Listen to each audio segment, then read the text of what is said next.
আনারস দিয়ে যে এত সুন্দর জেলি বানানো যায় না দেখলে বিশ্বাসই করবেন না। বাজারে যে কোনো কেনা জেলির থেকে এটা কোনো অংশে কম নয়। বাড়িতেই খুব সহজেই বানিয়ে নেওয়া যায় আর একদম নরম তুলতুলে হয়। এই দেখুন। নমস্কার বন্ধুরা, মিলিয়ান মম কিচেনে সবাইকে অনেক অনেক স্বাগত জানিয়ে আবারও চলে এলাম আপনাদের সাথে নতুন কিছু শেয়ার করব বলে। তো আজকে বন্ধুরা এই যে দেখুন আনারস নিয়ে চলে এসেছি। আজকে আমি আপনাদের আনারসের জেলি বানিয়ে দেখাবো। তো গাছেই হয়েছিল, এখন তো অসময় আনারস পাওয়া যায় না, তো এই অসময়ে গাছে 4টে আনারস হয়েছিল, তার মধ্যে একটা পেকে গেছিল।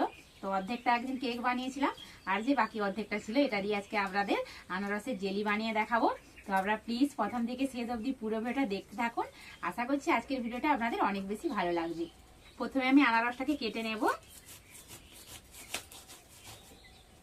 আর এই যে দেখছেন বন্ধুরা, এটা দিয়ে কিন্তু আবারও নতুন গাছ হবে, সেই গাছ থেকে আবার আনারস পাওয়া যাবে। তো এটাকে রেখে দেবো, এটাকে লাগাবো ভালো জায়গায়। আনারসের ছালটাকে খুব ভালো করে কেটে নেব।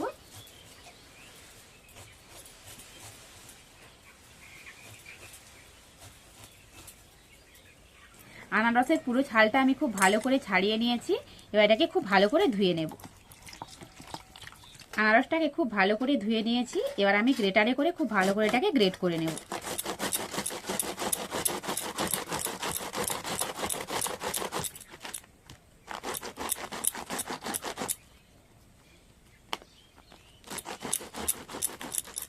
চার সাইডটা ঘুরিয়ে ঘুরিয়ে আনারসটাকে এইভাবে গ্রেট করে নিয়েছি। আর মাঝের এই শক্ত শিরাটা নেব না, এটা ফেলে দেব। এবার আমি আনারসের এই রসটাকে খুব ভালো করে ছেঁকে নেব। তো এখানে আমি একটা পরিষ্কার মশারি নিয়ে নিয়েছি, এর সাহায্যে এটাকে খুব ভালো করে ছেঁকে নেব।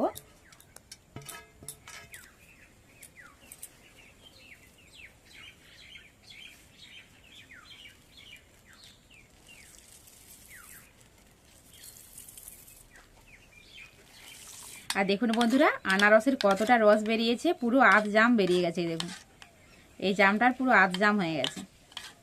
এবার এই আনারসের জুসটাকে বন্ধুরা একটা বাটির মধ্যে মেপে নেব, কারণ সব মাপগুলো তো এই একই বাটি মেপে নেব, সেই জন্য পুরো মাপটা আমি ঠিকঠাক দেখিয়ে দিচ্ছি। তো এরকম বাটির 1 বাটি বন্ধুরা আনারসের জুসটা বেরিয়েছে। তো আমি একটা বড় জাম বাটির মধ্যে ঢেলে নিচ্ছি। সেই একই বাটিরই আমি হাফ বাটি নিয়েছি কর্নফ্লাওয়ার। তো আনারসের রসটা যেহেতু 1 বাটি ছিল, তারা হাফ দিয়ে দিতে হবে কর্নফ্লাওয়ার। আপনারা চাইলে কর্নফ্লাওয়ারের পরিবর্তে অ্যারারুটও দিতে পারেন, হাতের সামনে যেটা থাকবে দিয়ে দেবেন। সামান্য একটু নুন দিচ্ছি। এবার আমি খুব ভালো করে এটাকে মিশিয়ে নেব। কর্নফ্লাওয়ারটা দেওয়ার সাথে সাথে তলাতে পুরো বসে গেছে, তো খুব ভালো করে এটাকে মিশিয়ে নিতে হবে। এই দেখুন বন্ধুরা, আমি এটা কিন্তু খুব ভালো করে মিশিয়ে নিয়েছি। এর কালারটা বন্ধুরা অনেকটাই হালকা লাগছে, তো আমি একটু ডিপ করার জন্য দেখুন বন্ধুরা এখানে সামান্য একটু অরেঞ্জ ফুড কালার নিয়েছি, শুধুমাত্র মানে দেখতে ভালো লাগার জন্য। খুব ভালো করে এটা মিশিয়ে নেব। এই দেখুন বন্ধুরা কত সুন্দর কালারটা এসছে। তো আপনারা চাইলে কালারটা না দিয়েও এটা বানিয়ে নিতে পারেন, স্বাদ কিন্তু একই রকমই থাকবে, শুধু দেখতে ভালো লাগার জন্য অল্প একটু মিশিয়ে নিয়েছি। এদিকে উনুনটা ধরিয়ে নিয়েছি, চিনির একটা ঘন শিরা তৈরি করে নেব। কড়াই দিয়ে দিচ্ছি এরকম বাটির 1 বাটি চিনি, সেই একই বাটিরই দিয়ে দিচ্ছি হাফ বাটি জল। যতটা চিনি দিতে হবে তার অর্ধেক দিতে হবে জল। এবার আমি এটাকে জাল করে চিনির একটা ঘন শিরা তৈরি করে নেব। চিনিটা গলে শিরাটা অনেকটাই ঘন হয়ে গেছে, তো আমি আরো একটু ঘন করে নেব। কতটা ঘন করছি সেটাও আপনাদের দেখিয়ে দেব। চিনি শিরাটাকে এইভাবে নাড়তে নাড়তে অনেকটাই ঘন করে নিয়েছি। তো দেখুন বন্ধুরা, এরকম হাত দিয়ে দেখবেন, যখন দেখবেন এরকম একতার মতো হচ্ছে, এই দেখুন এরকম একতার মতো হলে তখনই কিন্তু বুঝে নিতে হবে যে চিনি শিরাটা পুরো মানে পারফেক্ট হয়েছে। এইবার আমি চিনি শিরার মধ্যে দিয়ে দেবো একটু পাতিলেবুর রস। এই রসটা কিন্তু দিতে হবে, এটা কিন্তু গুরুত্বপূর্ণ।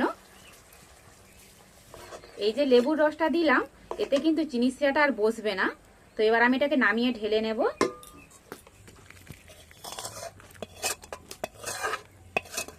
আজকে আমি জেলিটা এই পাত্রের মধ্যে বসাবো, তাই এই পাত্রের গায়ে খুব ভালো করে একটু ঘি লাগিয়ে নেব। এদিকে কড়াইটা আমি পরিষ্কার করে আবারও ধুয়ে নিয়েছি। আর জেলি বানানোর জন্য এখানে যে আমি জুসটা রেডি করে রেখেছিলাম, এটাকে আমি কড়ার মধ্যে ঢেলে দেব। তো ঢালার আগে একবার খুব ভালো করে মিশিয়ে নিতে হবে, কারণ কর্নফ্লাওয়ারটা নিচে বসে যায়। তো এবার আমি এটাকে উনুনে বসিয়ে দেব।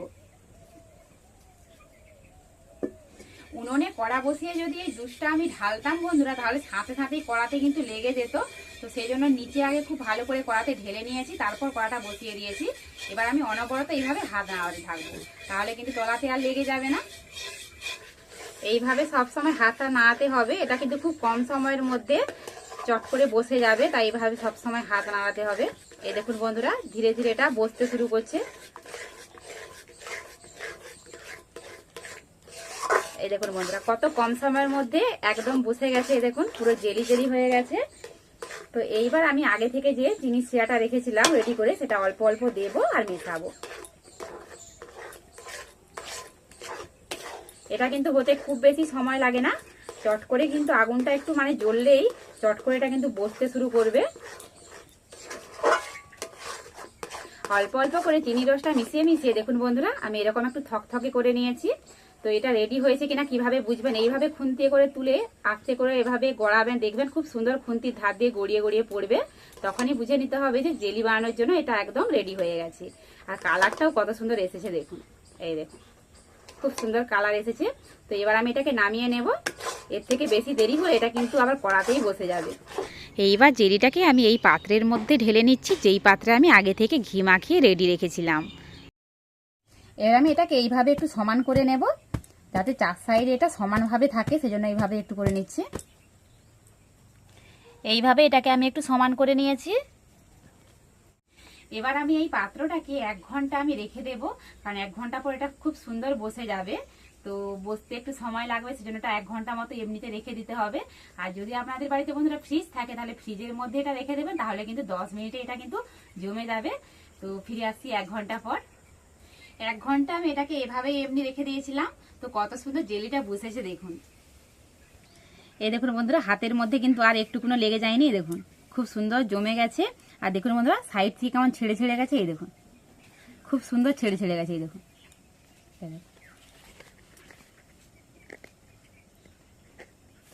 এইবার আমি থালার মধ্যে এইভাবে উল্টে নেব। উল্টানোর সাথে সাথে দেখুন বন্ধুরা কত সুন্দর পড়ে গেছে। এই দেখুন, এই যে এখানে একটা ডিজাইন ছিল, সেই ডিজাইনটা দেখুন বন্ধুরা এই যে উঠে গেছে, কত সুন্দর দেখতে লাগছে। দেখুন, এবার আমি ছুরির গায়ে একটু ভালো করে ঘি লাগিয়ে নিচ্ছি। এবার এটাকে আমি সাইজ করে কেটে নেব। আমি আমার পছন্দ মতো কেটে নিচ্ছি, আপনারা আপনাদের পছন্দ মতো কেটে নেবেন।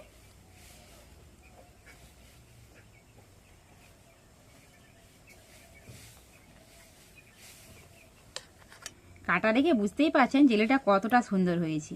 তো বাজার থেকে না কিনে মাঝে মাঝে বন্ধুরা এইভাবে বাড়িতে বানিয়ে বাচ্চাদের দেবেন, দেখবেন বাচ্চারা কতটা খুশি হবে। এবার আমি এইভাবে কেটে নেব।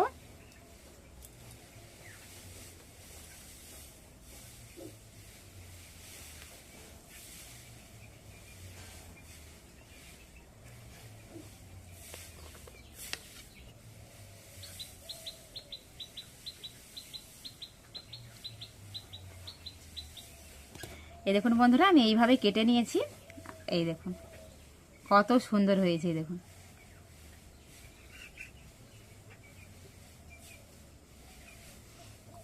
কতটা নরম হয়েছে দেখুন।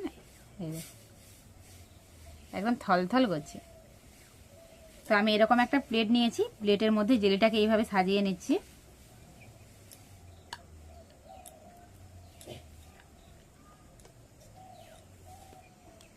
সমস্ত জেলিগুলোকে আমি একটা প্লেটের মধ্যে এইভাবে সাজিয়ে নিয়েছি।